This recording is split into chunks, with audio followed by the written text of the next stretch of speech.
General, Ruben Hernando po. Joven, anak ka ng komendante. Ipagpaunanhin mo at pinaghintay kita. Wala ka naman po, ikinararangal ko makapanayan kayo. Para saan ang ulit ito? Bala po namin gumawa ng periodiko, kagaya ng ginawa niyo sa akin. Independensya. Opo, gusto po kasi namin tapusin ang nasimulan ninyo. Bala po namin gawing paksa ang buhay mo para sa unang artikulo. Baka maging Nobel yan, iho. Sige, maupo ka.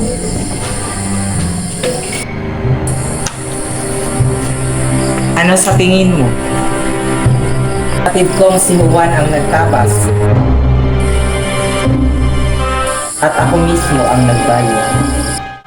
Kakaunti ang salapi ng hukbong sandataan, pero kailangan nating ipakita sa mga Amerikano na kagalang-galang tayo. Mabuti na lang po iisa lang na tulad ng mga kilala natin. Malaking trabaho ang pagkaisahin ang bansang watak-watak ko din. May balita nga daw po magpapasya ang kabinete tungkol sa mga Amerikano.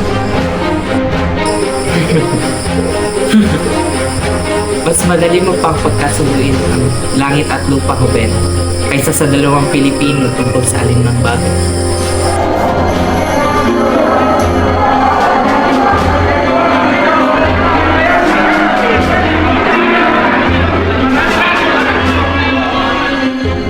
Walang pupuntahan kung nagtatalo tayo, lalo lamang lumalakas ang pwersa ng mga Amerikano. Lusubin natin sila kahit ikamatay man ang karamihan sa atin. Papalayasin natin sila sa Maynila at mapapasatin ang Intramuros. Tama si General Luna, kailangan na natin kumilos. Pinaglalaruan lang nila tayo.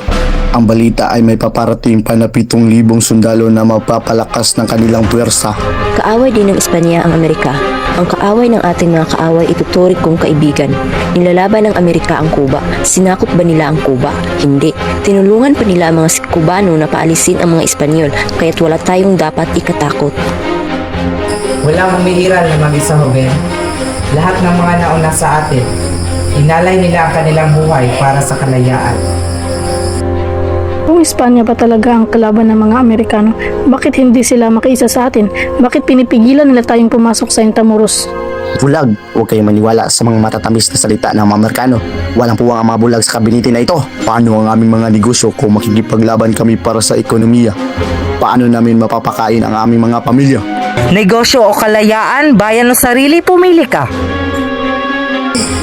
Sabihin mo sa ating mga kababayan na hindi nakakamit ang kalayaan sa pag-aaruga ng kanilang mga mahal sa buhay. Kailangan nilang magbayad. Ano po kabayaran? Dugo at pawis. Kailangan nilang tumalon sa kawalan. Mga Ginoo, ipagdasal natin ang kapayapaan. Ngunit pagandaan natin ang digmaan.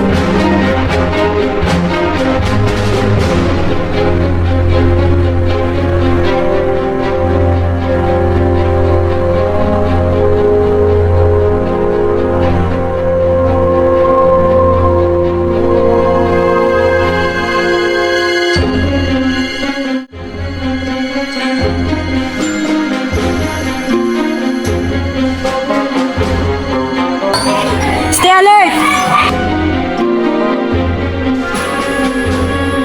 Hold! I said hold!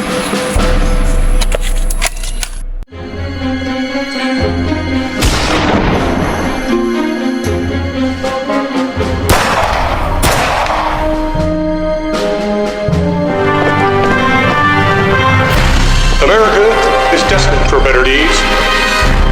It is our unparalleled glory that we have no reminiscences of battlefields, but in defense of humanity of the oppressed of all nations, of the rights of conscience, their rights of personal enfranchisement.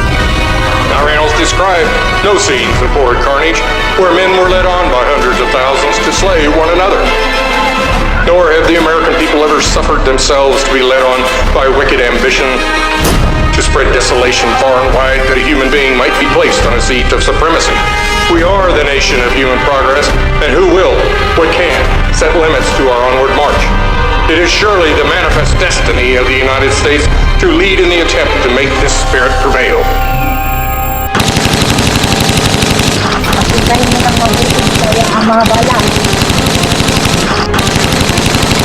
Sabay-sabay ang pagpapakita sa pagpapakita ko. Nay! Pagdating sana yun, mas marami pa sa amin.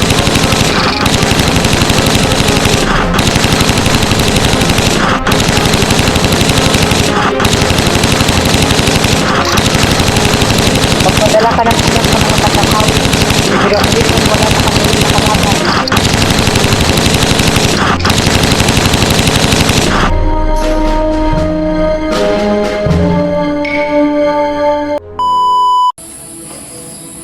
General, Ruben Hernando po.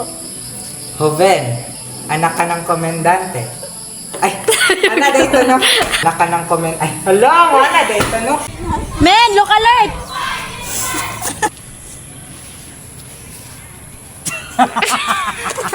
Gilakman! Men, look alert!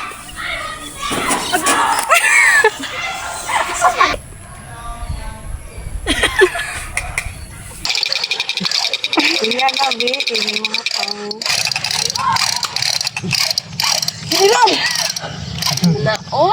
Dito na.